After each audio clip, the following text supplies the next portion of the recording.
Students, my name is मधु भल्ला। आज का जो टॉपिक है हमारा वो है डिवीज़न ऑफ पॉलिनोमियल। मैंने ऑलरेडी इसके जो है 4 पार्ट अपलोड कर रखे हैं। जिन्होंने नहीं देखे आप उसको देखो, तभी ये लास्ट टॉपिक आपको समझ आएगा। और इसके बाद आपकी बुक में MCQ दे रखे हैं। अगर आप चाहते हो कि मैं लाइव आके आपको कराऊं तो आप जो है हमारा टेलीग्राम ग्रुप ज्वाइन करो और उस पर जो है क्वेरी डालो कि हमें जो है ऑनलाइन क्लास चाहिए, तो मैं 1 डे आके आपको ऑनलाइन में ये कराऊंगी और साथ में आपके डाउट्स लूँगी। तो आज का जो टॉपिक है वो डिवीज़न ऑफ पॉलिनोमियल है। इसमें आपने अभी तक जो सीखा है, एक तो फैक्टर बनाने सीखे हैं जिसमें हम कॉमन फैक्टर निकालते हैं। सेकंड है splitting the middle term. Okay, middle term सीखा है, ठीक है। और मल्टीप्लाई करना सीखा है कि कैसे मल्टीप्लाई करते हैं। और फोर्थ वन आज का जो टॉपिक है हमारा, इसका डिवीज़न है। और इसमें एक और टॉपिक आपने किया था आइडेंटिटीज, ठीक है। तो ये सारे आपस में एक दूसरे से रिलेटेड हैं। तो मेरा कहने का मतलब है कि आज का जो टॉपिक है वो डिवीज़न ऑफ पॉलिनोमियल है। तो डिवीज़न ऑफ पॉलिनोमियल के लिए यहाँ पे टी आएगा, स्प्लिटिंग द मिडल टर्म। अब देखो यहाँ पे जो डिवीज़न करेंगे तो डिवीज़न कैसे करी जाती है। अगर आपको कोई पॉलिनोमियल गिवन है, पॉलिनोमियल मतलब कि जिसमें 2 टर्म भी हो सकती हैं, 2 टर्म भी हो सकती हैं, 3 भी हो सकती हैं, 4 भी हो सकती हैं टर्म्स। जैसे मैंने लिख रही हूँ क्वेश्चन, ध्यान से देखो। आप अपनी कॉपी पेन लेके बैठो और मेरे साथ साथ क्वेश्चन करो। तो यहाँ पे है 5x³ plus 15x square divide x plus 3। अब जैसे मैंने वर्ड यूज़ किया था कि 2 टर्म, तो ये एक टर्म है और ये दूसरी टर्म है। तो अब हम इसको कैसे लिखेंगे, इसको लिखोगे 5x³ plus 15x square divide by x plus 3। अब देखो 5 के टेबल से 15 चला जाता है, तो यहाँ पे 5 कॉमन निकाला, यहाँ पे 3 है पावर, यहाँ पे 2 है, तो हम हमेशा कम वाली पावर बाहर निकालते हैं। तो यहाँ पे जब आप 5x³ को, ये जो कॉमन फैक्टर आपने निकालना है, उससे डिवाइड करोगे तो आपके पास सिर्फ आएगा x, ठीक है जी। अब 15x स्क्वायर है, इसको 5x स्क्वायर से डिवाइड करोगे तो आपके पास यहाँ पे सिर्फ बचेगा 3, तो दिस इज 3। और डिवाइड में आएगा x प्लस, तो ये कट गया, तो this is 5x square, this is the answer. Okay, अब आगे करते हैं। सेकंड क्वेश्चन देखो, 35x प्लस 28, ये 2 टर्म वाली पॉलिनोमियल है। डिवाइड करेंगे 5x प्लस 4, तो हम इसको लिखेंगे 35x plus 28 divide by 5x plus 4। अब देखो 35 7 के टेबल में जाता है, 28 भी 7 के टेबल में आता है, तो कॉमन क्या हो गया 7। तो 35 को जब आप 7 से डिवाइड करोगे तो आपके पास कितना आया 5x। और 28 को जब आप 7 से डिवाइड करोगे तो यू विल गेट 4। तो नीचे कितना है 5x प्लस 4, तो both are cancel, answer is 7। अब एक और क्वेश्चन करते हैं, 7p² q² 9r minus 27 divide by 63p³ r minus 3, ठीक है। अब इसको आगे करते हैं।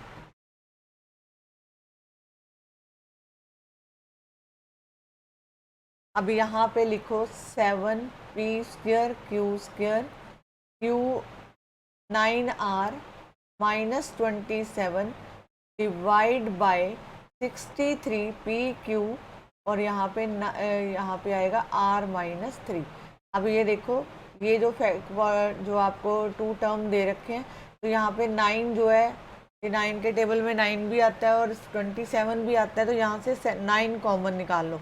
इसको ऐसे लिखो, यहाँ पे मल्टीप्लाई का साइन, 9 कॉमन निकाल लो। जब आप 9 को 9r से डिवाइड करोगे तो आपको क्या मिलेगा r, यहाँ पे r लिख दिया, बीच में माइनस का साइन डालो।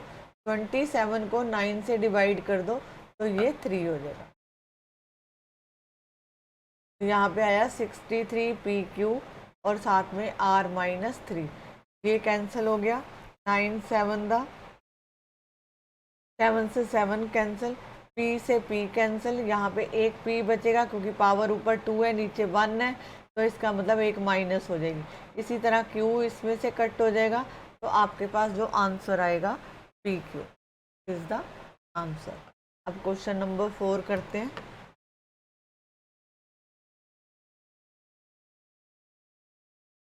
आगे लिखो 6 2x + 7 5x - 3 डिवाइड 3 5x - 3। तो इसको लिखो 6 2x + 7 ऊपर लिखेंगे, 5x - 3 भी ऊपर लिखेंगे, नीचे लिखेंगे 3 5x - 3। तो ये 5x - 3 कैंसिल हो गया, 3 को 6 से डिवाइड कर दो, तो आपके पास जो आंसर बचेगा 2x + 7। आप इसको इतना भी छोड़ सकते हो, अगर और सिंपल करना है तो आप इसको 4x + 14 लिख सकते हो। ठीक है जी, वो आप अपनी बुक में चेक कर लेना कैसे दिया है। अगर इस फॉर्म में दिया है तो आप उसको ऐसे ही रहने देना, नहीं तो आगे लिख सकते हो। ठीक है, अब देखो नेक्स्ट क्वेश्चन है 33PQ P + 3 2Q - 5 divide by 11P 2Q - 5। अब देखो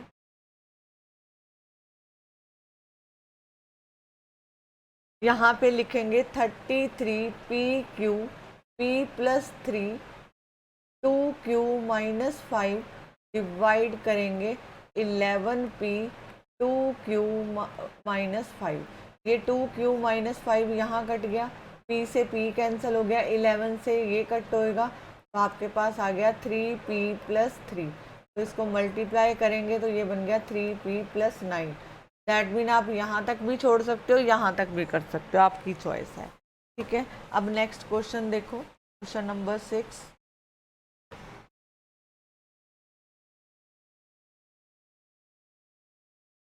क्वेश्चन नंबर 6 है 7x³ 63x divide by 7x - 3।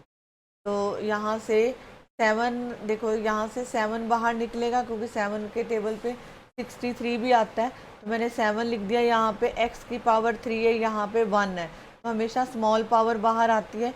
अब जब कॉमन फैक्टर निकाल लो तो आप अब डिवाइड करो, इसको डिवाइड करो 7x³ को 7x के साथ, 7 से 7 कैंसिल हो गया, x से x कैंसिल हो गया, तो आपके पास बचा x। अब 63x को डिवाइड बाय 7x, x से x कैंसिल कर दो, तो यहाँ पे जो है कितना आएगा, 7 है ना, हाँ ठीक है, एक मिनट, यहाँ पे आएगा 9, और यहाँ पे x कटा था तो यहाँ पे बनेगा स्क्वायर। ठीक है, और यहाँ पे आया 7x - 3। अब देखो यहाँ 7 से 7 तो कट रहा है, लेकिन अभी भी आपके पास लेफ्ट बच रहा है x - 9 x - 3। आप क्या करोगे, अब आइडेंटिटी यूज़ करोगे, कौन सी, a² - b², a - b a + b। ये आपने सीखा हुआ है पीछे, अगर जिनको नहीं फैक्टराइज करना आता वो उसकी वीडियो देखो। x, इसको लिखेंगे x - 3 x + 3, और यहाँ से x - 3 ये कैंसिल हो गया, आपके पास answer x + 3। This is the answer. आगे देखो,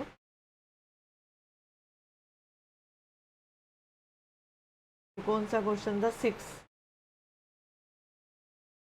अब क्वेश्चन नंबर 7 देखो, अगर मैं लिखती हूँ, अब आपको ट्राइनोमियल दिया है 17p + 10 डिवाइड बाय p + 5। अब देखो ये सीधा तो डिवाइड नहीं होगा, आपको यहाँ पे जो है फैक्टराइज करना है, आफ्टर दैट इसको डिवाइड करना है। तो सबसे पहले मैं क्या करूँगी, ये ट्राइनोमियल लूँगी, p² + 17p + 10। अब ये फर्स्ट टर्म को थर्ड टर्म से मल्टीप्लाई करो, 3p² × 10, ये बन गया 30p²। अब 30p² के फैक्टर बनाने हैं, 30 के फैक्टर बनाओ। यहाँ पे 15 आया, यहाँ पे बना 35। हमें बीच में चाहिए 17। हम ऐसा क्या करें कि हमारे पास 17 आए। अब अगर देखो, मैं अगर इसको लेती हूँ तो ये बनता है 6, 6 में मैं 5 प्लस कर दूँ तो ये बनता है 11। हमें 11 नहीं चाहिए, हमें क्या चाहिए 17। तो मैं क्या करूँगी, 3 5 दा 15 हो गया, 15 में 2 प्लस किया तो 17। तो इसके फैक्टर बन गए आपके पास 3p², 15p, यहाँ पे p लिखा हुआ है तो p भी साथ में आएगा फैक्टर के साथ, मतलब इसके साथ और इसके साथ दोनों के साथ p आएगा, प्लस 2p प्लस 10। तो पेयर कर दो, इसके पेयर बनाओ। यहाँ से 3p कॉमन निकला तो p प्लस 5 प्लस 2 कॉमन निकलेगा इन दोनों में से, तो यहाँ से p प्लस 5।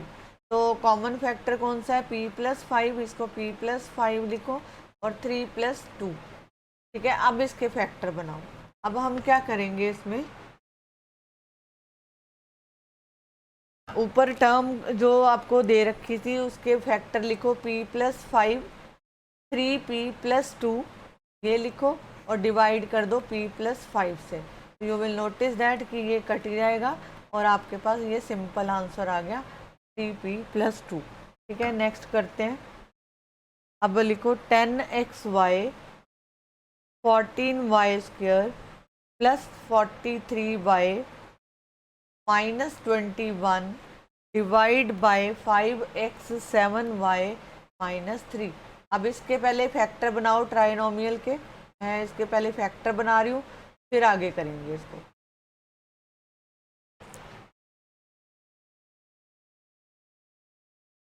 अब देखो 14 को सॉरी 14 को माइनस 21 से मल्टीप्लाई करो। ये देखो मैंने किया 4 8 1 और यहाँ पे 2 4 9, यहाँ पे आया 294। ठीक है, इसको मल्टीप्लाई करने पर एक बार और चेक कर लो, 4 4 2 द 8 1 और यहाँ पे 294। अब 294 के हम फैक्टर बनाएंगे, मतलब आपके पास आया माइनस 294। यहाँ पे लिखो 294, 2 1 द 2, 2 4 द 8, 2 7 द। ठीक है, अब देखो 147 के फैक्टर बनाओ, क्या बनेंगे आपके पास फैक्टर, 7 से जाएगा 7 2 द 14 यहाँ पे और 7 3 द। अब हमें क्या चाहिए 43 चाहिए। अब हमने देखना है कि 43 हमारा आएगा कैसे। अब देखो अगर मैं करती हूँ यहाँ पे 7 2 द 14 और यहाँ पे ये करती हूँ 21। ठीक है, तो ये देखो 21 में जब मैंने 4 प्लस किया 4 हाँ 4 प्लस 1 5 और ये बन रहा है 35। तो इसका मतलब हमें ये फैक्टर नहीं चाहिए। अब इसको दोबारा अरेंज करो, देखो क्या कर सकते हैं। अगर मैं करती हूँ यहाँ पे 7 7 द 49 और ये 2 को 3 से मल्टीप्लाई कर देती हूँ तो ये आ गया 6। अगर मैं 49 में 6 प्लस करके देखूँ तो मेरे पास आ रहा है 54 और हमें क्या चाहिए 43। तो इसका मतलब ये वाले फैक्टर नहीं आएंगे। 49 में से 6 माइनस कर दो तो आपको 43 मिल जाता है। तो हम यहाँ पे लिखेंगे 14y², यहाँ पे मैंने लिखा 49p minus 6p sorry y आएगा 49y माइनस 6y माइनस 21। अब इसके फैक्टर बनाओ, यहाँ से 7y कॉमन निकलेगा इन दोनों में से, तो यहाँ पे बचा 2y प्लस 7 और यहाँ से हम 3 कॉमन निकालेंगे तो यहाँ पे आपके पास आया 2y प्लस 7। अब पहले कॉमन फैक्टर लिखो 2y प्लस 7 और इसको साथ में लिखो 7y। ठीक है, ऐसे लिख लो। अब इसको जो है, जो आपको ये दिया है ऊपर वाली इक्वेशन दी है, उस हिसाब से लिखो 10xy 2y प्लस 7, यहाँ पे माइनस 3 भी आएगा। ये जो लेफ्ट फैक्टर रह गया उसको लिखोगे तो ये 2y प्लस 7, 7y माइनस 3 और divide by 5x 7y minus 3। 7y से 7y माइनस 3 कट गया तो यहाँ से 5 2 और यहाँ से x कट गया तो आपके पास आंसर आया 2y plus, this is the answer. ठीक है, मेरे को लगता है कि आप सब नोट कर रहे होगे क्वेश्चन। और मैं आपको इतना बता दूं, अगर आप MCQ इसके सॉल्व करना चाहते हो तो आप मेरी लाइव क्लास में आ सकते हो, बट उसके लिए आपको टेलीग्राम ग्रुप पे डालना पड़ेगा। टेलीग्राम ग्रुप ज्वाइन करो, एक तो टेलीग्राम के ग्रुप ज्वाइन करो और उसमें जो है इंक्वायरी लिखो कि आप जो है ऑनलाइन जो है सीखना चाहते हो, तो मैं आपको ऑनलाइन सिखा दूँगी। ठीक है जी। 12 PQR 6P square minus 13 PQ plus 6Q square divide by 6PQ 2P minus 3Q। तो आपके पास आ गया 12 PQR। पहले आप ट्रायनोमियल लिख लो, 6P स्क्वायर 13 PQ। पहले हम इसके फैक्टर बनाएंगे फिर आगे बढ़ेंगे। अब मैंने इसको मल्टीप्लाई किया तो ये आया 36P स्क्वायर Q स्क्वायर, क्योंकि मैंने मल्टीप्लाई किसको किया, 6P स्क्वायर 6Q स्क्वायर। 36 के फैक्टर बनाएंगे तो 2 1 द 2, 2 3 द, ठीक है, 2 8 द, सॉरी, यहाँ पे फैक्टर बनाओ 2 9 द। ठीक है, अब हमें देखना है कि हमें इसमें क्या क्या ज़रूरत है। हमें -13 चाहिए, तो अब कैसे लिखेंगे इसको वो देखो। अब देखो, अगर मैं इसको लेती हूँ 2 2 द 4, 4 3 द 12, ठीक है, और इसमें 3 प्लस कर देती हूँ तो ये 15 बन रहा है, माइनस करने पर ये 9 बन रहा है। इसका मतलब ये दोनों फैक्टर ही नहीं आएंगे। अब क्या करेंगे, इसमें दोबारा अरेंज करेंगे फैक्टर। अब देखो, अगर मैं लिखती हूँ 18 में से ये जो है 2 2 द 4, ठीक है, 2 2 द 4, 18 में 4 प्लस करूँगी तो 22 आएगा, 18 में 4 माइनस करूँगी तो मेरे को मिल रहा है यहाँ पे 14। इसका मतलब ये भी फैक्टर नहीं चाहिए, क्योंकि हमें चाहिए 13। कैसे भी करके 13 बनाना है। ठीक है, अब देखो कैसे बनेगा।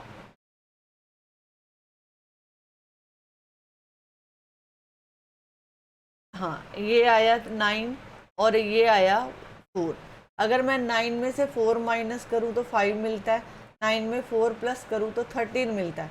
इसका मतलब 9 माइनस 4 वाले फैक्टर नहीं चाहिए, हमें चाहिए प्लस वाले। तो अब देखो, यहाँ पे ऑलरेडी माइनस बैठा है, तो हम क्या करेंगे, तो 6P स्क्वायर फैक्टर यही यूज़ होंगे जो अभी निकालने हैं, 9 और 4 वाले। तो हम लिखेंगे -9PQ minus 4PQ plus 6Q square. अब इसमें से फैक्टर निकालो, यहाँ से जो है 3P कॉमन आ गया और यहाँ पे बचेगा 2P माइनस 3Q। इसी तरह यहाँ से 2Q निकालोगे तो अंदर बचा 2P माइनस 3Q। ठीक है, होप सो कि आपको समझ आया, क्योंकि यहाँ पे देखो, यहाँ पे माइनस है, यहाँ पे प्लस है, तो जब इस तरह की सिचुएशन आती है तो ऑलवेज माइनस बाहर आता है। तो यहाँ पे आया 3P minus 2Q, 2P minus 3Q, एक तो ये लिख दिया। अब ये तो बन गए फैक्टर। अब जो वापस क्वेश्चन पे चलो, जो क्वेश्चन आपका दिया हुआ था,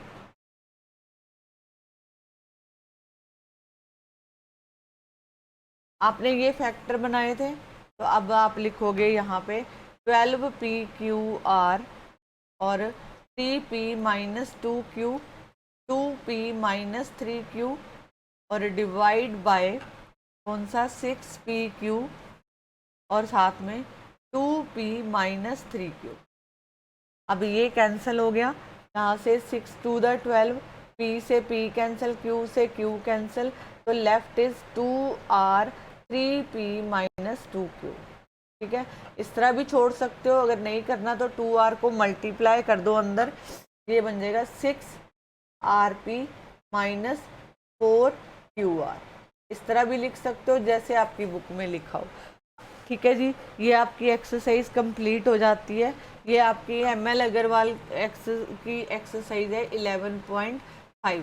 होप सो अगर आपको ये समझ आया है, अगर आपको मेरा वीडियो अच्छा लगा, आपने कुछ सीखा, तो आप मेरे वीडियो को लाइक करो, मेरे चैनल को सब्सक्राइब करो और अपने फ्रेंड्स के साथ नॉलेज शेयर करो। ठीक है, नेक्स्ट क्लास में मैं आपको नया चैप्टर कराऊंगी। और मैं आपको इतना बता दूं कि अगर आप मेरे से ऑनलाइन आना चाहते हो सीखने के लिए, तो आप पहले टेलीग्राम ग्रुप ज्वाइन करो। टेलीग्राम ग्रुप पे जो है क्वेरी डालो, तो अपना नाम लिख के, क्लास लिख के, तो मैं आपको ऑनलाइन क्लास दे दूंगी, आपके सारे डाउट्स क्लियर कर दूँगी। Thank you very much.